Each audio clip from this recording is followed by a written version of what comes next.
चलिए आगे बढ़ते हैं और कुछ स्पेशल केसेस की बात करते हैं। रिवाइज टैक्स इनवॉइस इशू किया जा सकता है 31(3) में बोला था। रूल नंबर 53 है, इसके बारे में बात होती है। इसके देखिए, रिवाइज टैक्स इनवॉइस हम इशू कर सकते हैं जब रजिस्टर्ड पर्सन है ऐसा जिसको रजिस्ट्रेशन मिला है उस डेट जिस डेट को उसने अप्लाई करा उससे पहले की डेट से, तो earlier than the date of issuance of certificate, और सर्टिफिकेट जिस दिन मिला उसकी पहले की डेट से उसको रजिस्टर्ड माना गया है, मतलब बैक डेट से। तो अब हुआ क्या, मान लिया आज उसने रजिस्टर्ड किया और रजिस्ट्रेशन मिला इस दिन, अब बीच में तो वो रजिस्टर्ड है नहीं इन दिनों में, तो वो टैक्स इनवॉइस तो इशू कर नहीं रहा था अपने सप्लाई रेसिपिएंट को। अब जब वो इस दिन से रजिस्टर्ड है तो बीच में जो सेल हो गई, उन सेल वाली रेसिपिएंट को वो टैक्स इनवॉइस इशू कर देगा। अदरवाइज वो फिर आईटीसी क्लेम नहीं कर पाएंगे, क्योंकि अगर उन्हें टैक्स इनवॉइस नहीं दे पाया है तो अब होता क्या है कि उसको पहले एलिजिबल नहीं था वो रजिस्ट्रेशन के लिए, मालिया अब एलिजिबल हुआ है तो उसने रजिस्ट्रेशन के लिए 30 दिन के अंदर अप्लाई कर दिया। तो जब उस 30 दिन के लिए अप्लाई करते हैं तो जिस दिन से वो एलिजिबल होता है उस दिन से ही वो रजिस्टर्ड माना जाता है, तो फिर वो उसी दिन से एलिजिबल है टैक्स इनवॉइस इशू करने के लिए। लेकिन जब तक रजिस्ट्रेशन हाथ में नहीं आया तो वो टैक्स इनवॉइस दे नहीं पाया था, तो इसलिए उसको ऑप्शन दिया है कि वो रिवाइज टैक्स इनवॉइस इशू कर सकता है। Such invoices shall be issued against the invoice already issued during set period. जो ऑलरेडी वो इनवॉइस इशू कर चुका है उसी के अगेंस्ट में रिवाइज टैक्स इनवॉइस इशू करेगा। तो इसके लिए सेक्शन 31 के लिए एक्सप्रेशन जो हम बार बार यूज करते हैं टैक्स इनवॉइस, तो टैक्स इनवॉइस में रिवाइज इनवॉइस को भी टैक्स इनवॉइस ही माना जाएगा, तो रिवाइज इनवॉइस भी हमारा टैक्स इनवॉइस माना जाएगा। Revise tax invoice shall be issued within 1 month from the date of issuance of certificate of registration. जिस दिन मुझे मिलेगा रजिस्ट्रेशन सर्टिफिकेट मिलेगा उस दिन से 1 महीने के अंदर अंदर मेरे पास टाइम है, मैं रिवाइज टैक्स इनवॉइस इशू कर सकता हूँ।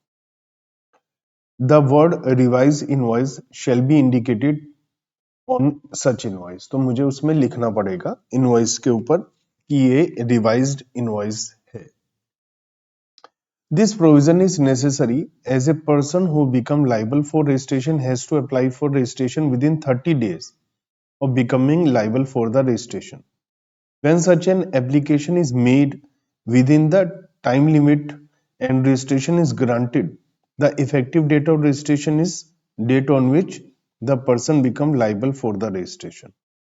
तो इसलिए बैक डेट से वो रजिस्ट्रेशन होता है उसका, तो इसलिए वो रिवाइज इनवॉइस इशू कर सकता है। Thus there would be a time lag between the date of grant of certificate of registration and effective date of registration. For supply made by such person during this period, the law enables the issuance of revised invoice so that ITC can be availed by the recipient. तो recipient invoice मिल जाएगा तो वो ITC claim कर पाएंगे। Example number 7 दिया हुआ है। सारा भाई प्राइवेट लिमिटेड है, उन्होंने बिजनेस शुरू किया है सप्लाई ऑफ गुड्स 1 अप्रैल को दिल्ली में।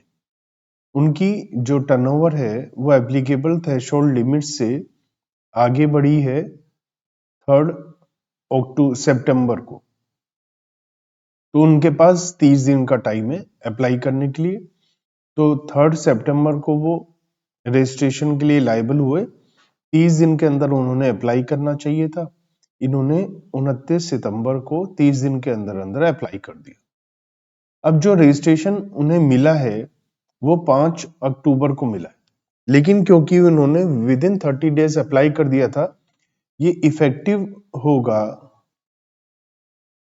फ्रॉम 3 सितंबर, तो ये 3 सितंबर से इफेक्टिव होगा। अब ये क्योंकि 3 सितंबर से इफेक्टिव है तो अब इनको टाइम है 5 अक्टूबर को रजिस्ट्रेशन मिला है तो 1 महीने का टाइम है 5 नवंबर तक।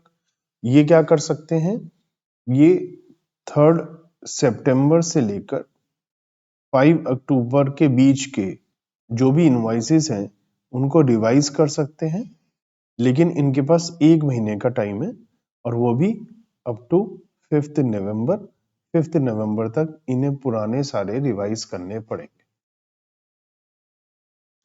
तो इनके पास 30 दिन का टाइम था, उन्होंने 30 दिन के अंदर अंदर कर दिया था, इसलिए यहाँ पर लिखा हुआ है कि ये अब 5 नवंबर तक टैक्सेबल जो भी सप्लाई हुई थी 3 सितंबर से 5 अक्टूबर तक, उन सबको 5 नवंबर तक ये रिवाइज टैक्स इनवॉइस इशू कर देंगे। Consolidated revised tax invoice in certain cases. A registered person may issue a consolidated revised tax invoice in respect of all taxable supplies made to an unregistered recipient during such period. अब देखो, unregistered recipient है, उसे ITC का claim तो लेना नहीं है ना, तो ये क्या कर सकते हैं, ये जो भी अनरजिस्टर्ड रेसिपिएंट है उन सबको अलग अलग इनवॉइस इशू करने की बजाय एक consolidated revise tax invoice issue कर सकते हैं। लेकिन अगर इंटर स्टेट सप्लाई है एक स्टेट से दूसरी स्टेट में, where the value of supply does not exceed 2.5 lakh, a consolidated revised invoice may be issued separately in respect of all unregistered recipient located in a state. तो अलग अलग state के हिसाब से 2.5 लाख रुपए तक की सप्लाई अनरजिस्टर्ड रेसिपिएंट को मैं कंसोलिडेटेड इनवॉइस उनके लिए भी बना सकता हूं। तो रजिस्टर्ड पर्सन इशू कर सकता है revise tax invoice all taxable to unregistered recipient during such period. However, in case of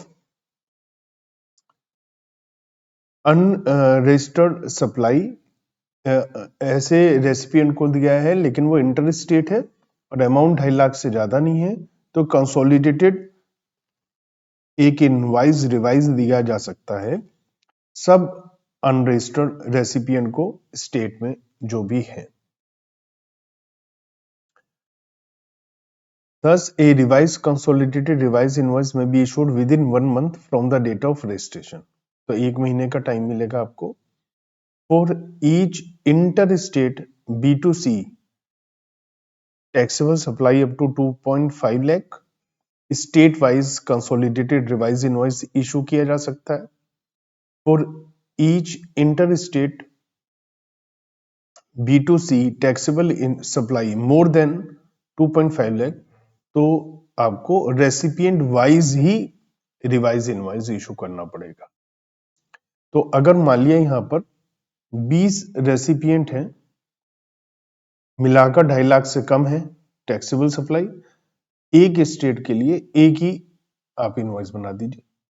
लेकिन अगर 2.5 लाख से ज्यादा है तो फिर आपको हर रेसिपिएंट का अलग अलग, हाँ एक रेसिपिएंट को 2-3 बार दिया तो भी उसको एक बार रिवाइज इनवॉइस दिया जा सकता है, लेकिन रेसिपिएंट अलग अलग को अलग अलग देना पड़ेगा अगर 2.5 लाख से ज्यादा की सप्लाई हो जाती। और जो इंट्रा स्टेट B2C टैक्सेबल है, B2C इसलिए कह रहे हैं क्योंकि अनरजिस्टर्ड है, कंज्यूमर है, अनरजिस्टर्ड ही होगा वो, अगर रजिस्टर्ड है तो फिर तो वो B2B हो जाएगा।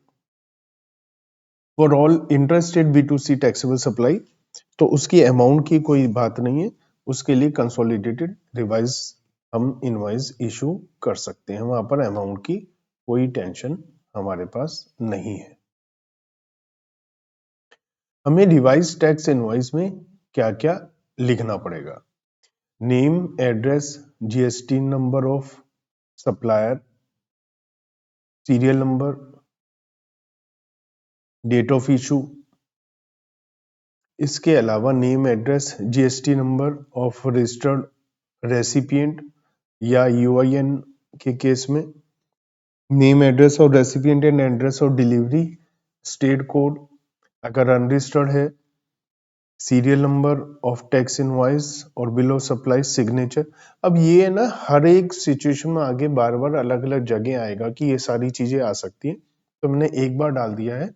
आपको चेकलिस्ट कर लेनी है, लगभग लगभग यही चीजें हर एक बार आपको इनवॉइस में डालनी पड़ती है। हमने पहले भी बात करी थी, अब भी हम उसके बारे में बात कर रहे हैं। Love and Kush private limited है, मेघालय में है और एंगेज्ड है ये supply of gift items and repair services, provide you the following details. तो इन्होंने जो शुरू किया है business supply of goods and services का, वो 1 अगस्त को शुरू करा है। इनकी टर्नओवर 10 लाख से ज्यादा हुई है 15 अगस्त को, और 20 लाख से ज्यादा हुई है 5 सितंबर को। इन्होंने रजिस्ट्रेशन के लिए अप्लाई किया है 28 सितंबर को। रजिस्ट्रेशन सर्टिफिकेट इन्हें मिला है 6 अक्टूबर को। कंपनी आपसे पूछना चाह रही है कि ये क्या रिवाइज टैक्स इनवॉइस इशू कर सकते हैं, क्या उसके लिए कोई स्पेसिफिक प्रोविजन है रिवाइज टैक्स इनवॉइस इशू करने के लिए अनरजिस्टर्ड कस्टमर्स को। तो जब हम रजिस्ट्रेशन के बारे में पढ़ते हैं तो हमने पढ़ा था 4 स्टेट ऐसी हैं जहां पर 10 लाख की लिमिट है, और वो कौन सी है? मिजोरम है, त्रिपुरा है, नागालैंड है और मणिपुर है। तो उनमें कोई है ये मेघालय। अब हमने 6 स्टेट ऐसी पढ़ी थी जहां पर 20 लाख की लिमिट है, तो उसमें मेघालय आता है। तो अरुणाचल प्रदेश है, मेघालय है ना, उत्तराखंड भी है उसके अंदर हमारा सिक्किम भी है ना, पुडुचेरी भी है उसके अंदर, है ना, और एक स्टेट और है, ठीक है ना। तो वहां पर मेघालय पे 20 लाख की लिमिट है, और ये 20 लाख इनकी 5 सितंबर को ही है। तो इनके पास 30 दिन तक सेक्शन 9 में अप्लाई करना है रजिस्ट्रेशन के लिए। तो इन्होंने 28 सितंबर को अप्लाई कर दिया है। तो अगर 30 दिन के अंदर अंदर अप्लाई कर देते हैं तो रजिस्ट्रेशन इनका माना जाता है 5 सितंबर से ही। लेकिन इनको सर्टिफिकेट मिला 6 अक्टूबर को, तो 6 अक्टूबर से इनके 1 महीना मिलेगा 6 नवंबर तक। अब इन 6 नवंबर तक इन्हें 5 सितंबर से लेकर 6 अक्टूबर के बीच के इनवॉइस को रिवाइज करना, ये है इसका पूरा सिस्टम। तो supplier of both goods and services जिनकी एग्रीगेट टर्नओवर 20 लाख से ज्यादा है, उनको रजिस्ट्रेशन 30 दिन के अंदर अंदर कराना है ना। तो इन्होंने मेघालय में 20 लाख की लिमिट है, तो इसके लिए, और 40 लाख की लिमिट केवल और केवल गुड्स के लिए है। अगर सर्विसेज और गुड्स जैसे ये दोनों है तो इसमें स्पेशल कैटेगरी स्टेट के अलावा सबको ही 20 लाख की लिमिट है। तो इन्होंने एप्लीकेशन समय से कर दी है, तो इनको रजिस्ट्रेशन जो मिला है वो रजिस्ट्रेशन इनका 5 सितंबर से ही माना जाएगा। अब इनको 5 सितंबर से 6 अक्टूबर के बीच में जो भी सारे के सारे इनवॉइसेस हैं वो इशू करने हैं नवंबर तक, 6 नवंबर तक। और जो 2.5 लाख रुपए से ज्यादा के इनवॉइस नहीं है इंटर स्टेट अनरजिस्टर्ड को, उसके लिए कंसोलिडेटेड स्टेट वाइज इशू किए जा सकते हैं, अदरवाइज हमें रेसिपिएंट वाइज करने पड़ेंगे, और with in the same state सबका एक साथ रिवाइज किया जा सकता है, ये दिया हुआ है, ठीक है ना। तो ये था हमारा इलस्ट्रेशन नंबर 1। अब हम बात करते हैं कि हमें टैक्स इनवॉइस इशू नहीं करना पड़ता है अगर 200 रुपए से कम का हमारा अमाउंट है एक इनवॉइस का, हम कंसोलिडेटेड टैक्स इनवॉइस इशू कर सकते हैं। ये सेक्शन 31(3)(b है और 4th प्रोविजन है रूल नंबर 46 का। तो इसमें लिखा है कि रजिस्टर्ड पर्सन चाहे तो टैक्स इनवॉइस इशू ना करे, लेकिन कंडीशन क्या है?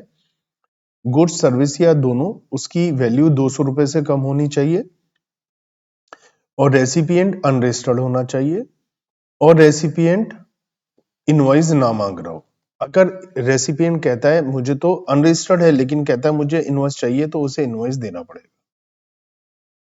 Instead, such a registered person shall issue a consolidated tax invoice for such supplies at the close of each day. तो दिन के एंड में, पूरे दिन में जो 200 रुपए से कम की अमाउंट है, उन सबका एक कंसोलिडेटेड इनवॉइस बनाकर वो डाल देंगे।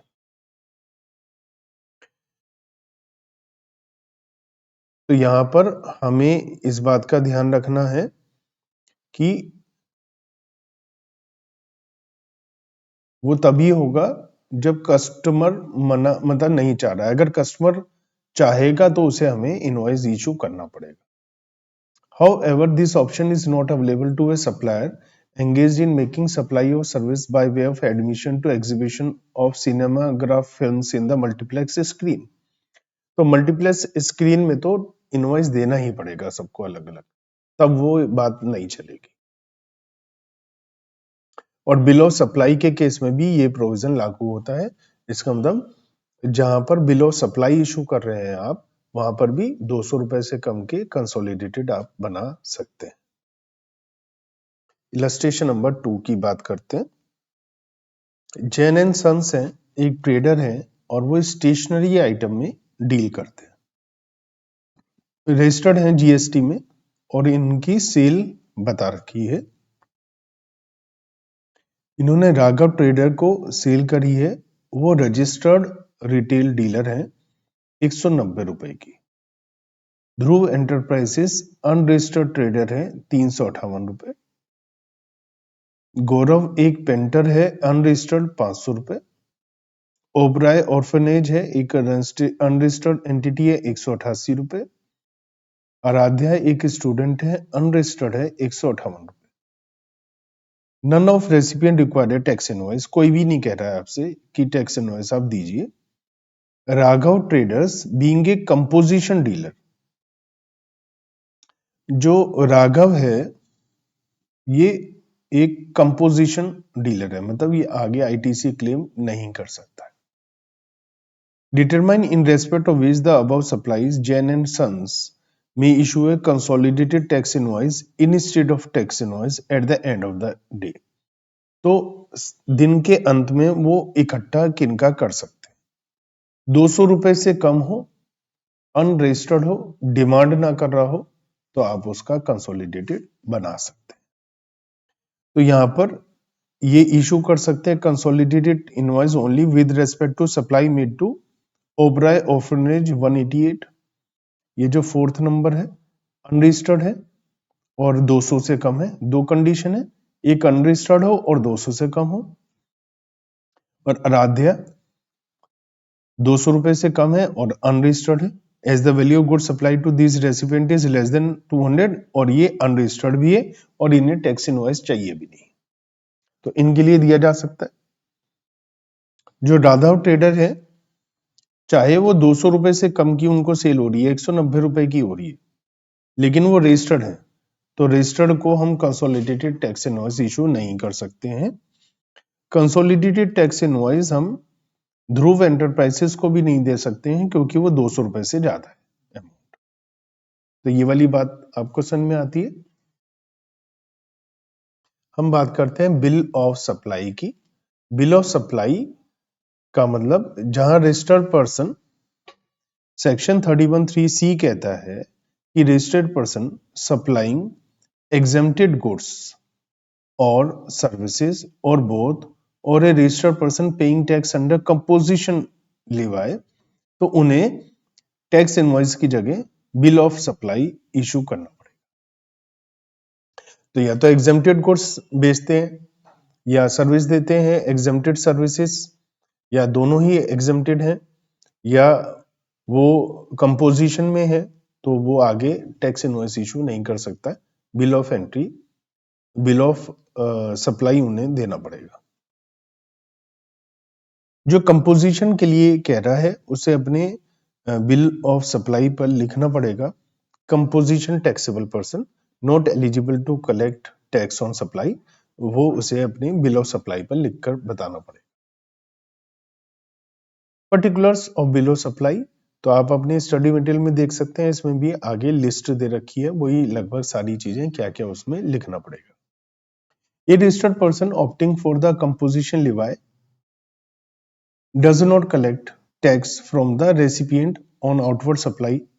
Similarly, in case of a registered person supplying exempted goods and services, no tax implication are there. Recipient should not expect tax invoice from such suppliers, क्योंकि उसके लिए वो इशू ही नहीं कर सकता है tax invoice. Since no tax is collected from the recipient by a registered person opting for the composition levy or registered person supplying exempted supply, below supply is issued, है ना, by person does not contain the detail pertaining to the rate of tax and amount of tax, क्योंकि tax तो है ही नहीं। Further, value to be mentioned in the below supply is not also taxable value. तो इसके अंदर क्या क्या list आएगी वो आप देख सकते हैं। Example number 8, Patel and sons एक मैन्युफैक्चरर है गुड्स के, जिन्होंने कहा कि वो कंपोजिशन लिवाई में आना चाहते हैं। Section 10 subsection 1 and 2, it will issue a bill of supply for the buyer of goods and not the tax invoice, क्योंकि वो कंपोजिशन में आते हैं। Invoice come bill of supply, तो where a registered person is supplying taxable as well as the exempted goods or services or both to an unregistered person, a single invoice come bill of supply may be issued for all of such supply, क्योंकि जो हम supply कर रहे हैं उसमें कुछ taxable है, तो जो टैक्सेबल गुड्स हैं उसके लिए मुझे टैक्स इनवॉइस इशू करना है, और जो एग्जेम्प्टेड गुड्स हैं या सर्विसेज हैं उनके लिए मुझे बिल ऑफ सप्लाई इशू करना है। लेकिन मैं इशू कर रहा हूं किसको, अनरजिस्टर्ड पर्सन को, तो अनरजिस्टर्ड को तो टैक्स इनवॉइस का क्या ही करना है। Rule 46 A is note with standing anything contain in rule number 46 and 49 and 54, ये कहता है कि single invoice come bill of supply shall be contain the particular age specified under rule 46, 54 as the case may be and rule number 49। कहने का मतलब यह है कि आप एक ही इनवॉइस इशू करिए, उसमें एग्जेम्प्टेड भी टैक्सेबल भी सब उसमें डाल दीजिए, क्योंकि वो अनरजिस्टर्ड को आप दे रहे हैं। रिसीट वाउचर 31(3)(d, एक रजिस्टर्ड पर्सन जब भी उसे एडवांस मिलेगा सप्लाई ऑफ गुड्स या सर्विसेज के लिए, तो रिसीट वाउचर देगा कि भैया ये एविडेंस है कि आपने मुझे पेमेंट करी है। उसमें भी क्या क्या डिटेल है वो आपके स्टडी में दिया हुआ है। Where at the time of receipt of advance, the rate of tax and nature of supply is not determinable। मान लिया मुझे एडवांस मिला और अभी मुझे नहीं पता उस पर क्या रेट लगेगा या कैसी सप्लाई होगी, इंट्रा स्टेट या इंटर स्टेट, तो रेट ऑफ टैक्स नहीं पता तो 18% को रेट लिया जाएगा, 18% का रेट माना जाएगा अगर हमें रेट नहीं दिया हुआ है। और अगर हमें ये नहीं पता है कि सप्लाई कैसी है तो हम उसको इंटर स्टेट सप्लाई मानेंगे। तो अगर कुछ नहीं दिया तो 18% और इंटर स्टेट सप्लाई मानी जाएगी। रिफंड वाउचर 31(3)(e, एडवांस मिला था, सप्लाई नहीं हो पाई, तो हमने जब एडवांस मिला था तो रिसीट वाउचर दिया था, अब हमने बाद में कोई सप्लाई नहीं हुई है तो अब हमें रिफंड वाउचर देना पड़ेगा। Invoice and payment voucher 31(3)(f and g, तो recipient is liable to pay tax on reverse charge basis. कभी कभी ऐसा होता है रेसिपिएंट रिवर्स चार्ज बेसिस से टैक्स देता है, तो जहां पर उसे रिसीव होगी supply of such good service और both which are notified for reverse charge, such supply can be received from a registered और अनरजिस्टर्ड, तो रजिस्टर्ड से भी मिल सकता है, अनरजिस्टर्ड से भी रिसीट रेसिपिएंट को माल मिल सकता है, लेकिन उसे रिवर्स चार्ज के हिसाब से देना है।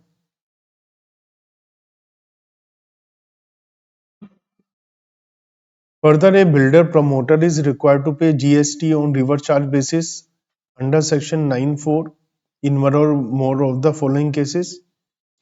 तो एक बिल्डर या प्रमोटर है, अगर वो 80% ऑफ इनपुट अगर यूज करते हैं फ्रॉम द रजिस्टर्ड पर्सन, तो यहाँ लिखा है builder promoter must purchase 80%, must purchase 80% of input and input services used in supplying the service from the registered person. तो इन्हें रूल बना दिया कि आपको 80% तो रजिस्टर्ड पर्सन से लेना ही पड़ेगा, मतलब 20% खर्चा ही दिखा सकते हैं अनरजिस्टर्ड से लिया है. In case of shortfall is required to pay tax under reverse charge basis on all such inward supply to the extent short of 80% of the inward supply from the registered person. तो अगर इन्होंने registered person से मान लिया 70% खरीदा, तो 10% इन्हें reverse charge के हिसाब से टैक्स देना पड़ेगा जब तक कि वो 80% नहीं हो रहा. Where cement is received from an unregistered person, a promoter builder has to pay tax on supply of such cement on reverse charge basis. And GST on capital goods purchased from unregistered person is payable by promoter on reverse charge basis. तो कुछ ऐसे हैं जिस पर यहाँ देना पड़ेगा. तो invoice to be issued by recipient if he is liable to pay tax under section 9, 3 और 4 and receive supply from unregistered person. तो एक रजिस्टर्ड पर्सन है, उसको रिवर्स चार्ज के हिसाब से टैक्स देना पड़ेगा, तो वो इशू करेगा इनवॉइस अगर उसने गुड्स या सर्विसेज या दोनों लिए हैं ऐसे सप्लायर से जो कि रजिस्टर्ड नहीं है. On the date of receipt of goods और services of both, thus a recipient liable to pay tax by virtue of section 9 subsection 3 has to issue invoice only when supply has been received from unregistered supplier. तो आप registered supplier है, आप unregistered से खरीद रहे हैं, तो आपको रिवर्स चार्ज के हिसाब से टैक्स देना पड़ेगा, तो आपको इनवॉइस इशू करना पड़ेगा. Payment voucher to be issued by recipient at the time of making payment if he is liable to pay tax. Reverse charge के हिसाब से अगर देना, तो आप जब पेमेंट वाउचर इशू करेंगे, तो जब पेमेंट करेंगे तो आप पेमेंट वाउचर, बिसाइड से registered person who is liable to pay tax under reverse charge, उन्हें एक पेमेंट वाउचर भी इशू करना पड़ेगा जब भी वो पेमेंट करेंगे सप्लायर को. Supplier permitted to issue any document other than tax invoice. Government चाहे तो वो कह सकती है किसी को भी कि भाई आप पेमेंट वाउचर या टैक्स इनवॉइस इशू ना करके कुछ और भी आप इशू कर सकते हैं, या कोई और डॉक्यूमेंट को वो टैक्स इनवॉइस मान लिया जा सकता है. तो any other document issued in relation to supply, उसे टैक्स इनवॉइस मान सकती है गवर्नमेंट, चाहे तो गवर्नमेंट बता देगी, और टैक्स इनवॉइस उनसे कह दिया जाएगा कि आप टैक्स इनवॉइस इशू मत करिए, कोई दिक्कत की बात नहीं है. तो ये कुछ सप्लायर है, जैसे इंश्योरर है, बैंकिंग कंपनी है, फाइनेंशियल इंस्टीट्यूशंस है. इनको क्या बोला गया कि भैया आपके पास ऑप्शनल है, आप सीरियल नंबर डालें, उस पर एड्रेस डालें रेसिपिएंट का, लेकिन कुछ चीजें मैंडेटरी हैं, वो इंफॉर्मेशन आपको डालनी पड़ेगी. A customer may avail numerous services from the bank.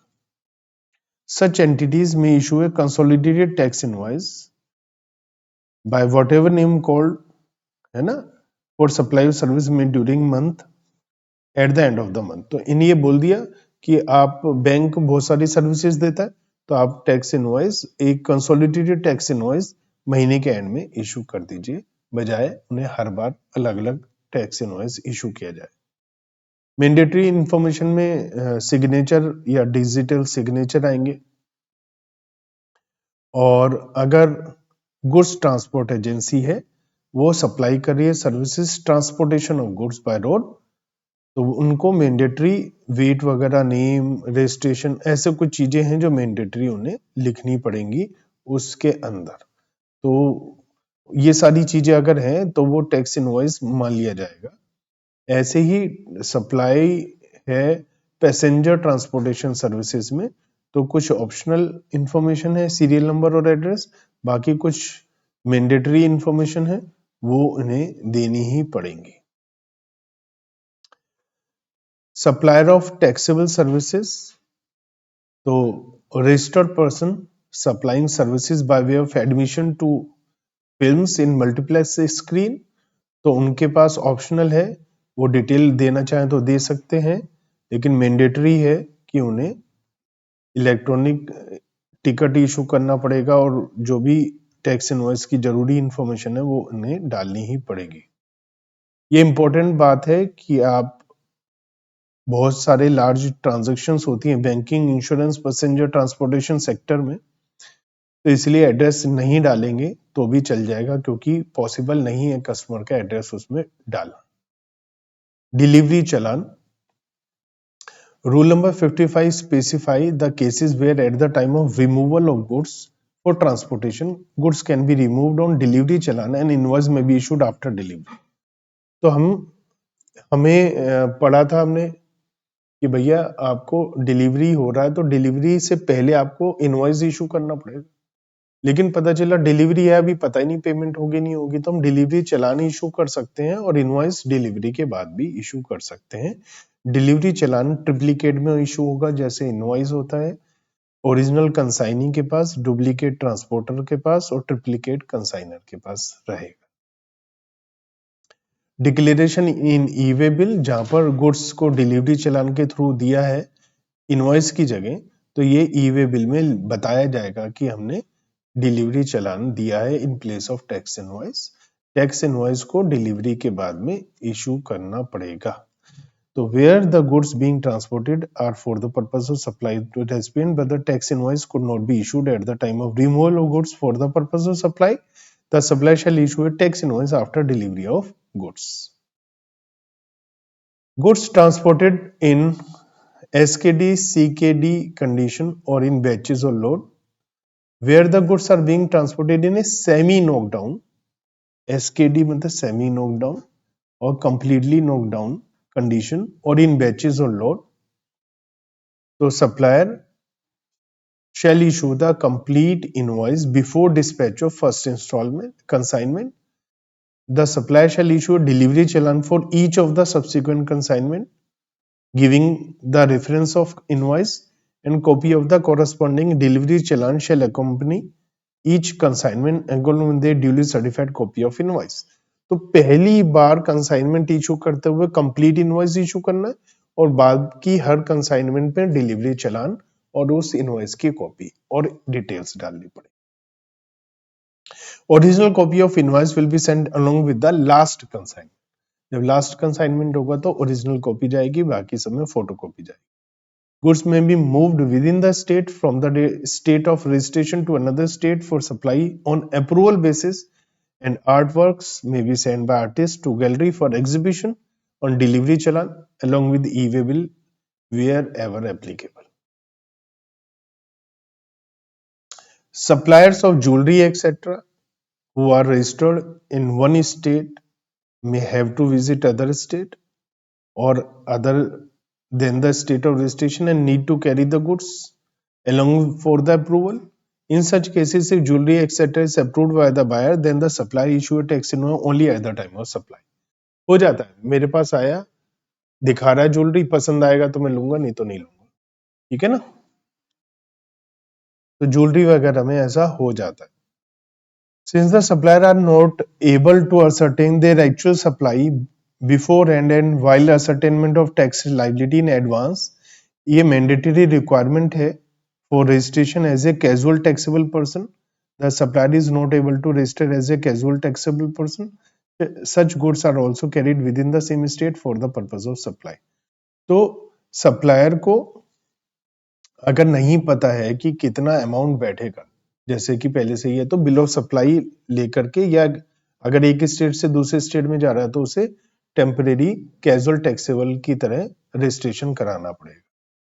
In view of the relevant provision of Rule 55, it is clarified that the goods which are taken for supply on approval basis can be moved from the place of business of the registered supplier to another place within the same state or to a place outside the state on delivery challan along with e-way bill wherever applicable, and the invoice may be issued at the time of delivery of goods.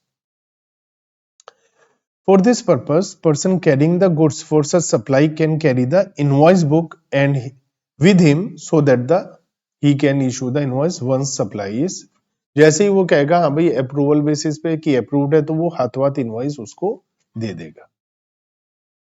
Likewise, in case where artist supply art works in different states other than state जहां पर वो registered है as a taxable person.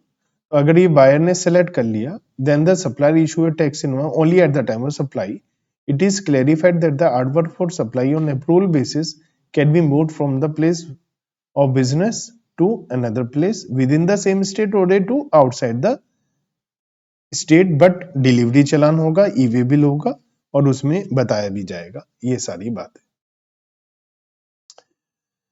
Section 31A है एक facility of digital payment to the recipient. Government may on the recommendation of the council prescribed a class of registered person who shall provide prescribed modes of electronic payment to the recipient of supply of goods or service or both made by him and give option to such recipient to make payment accordingly in such manner and subject to such condition and restrictions as may be prescribed।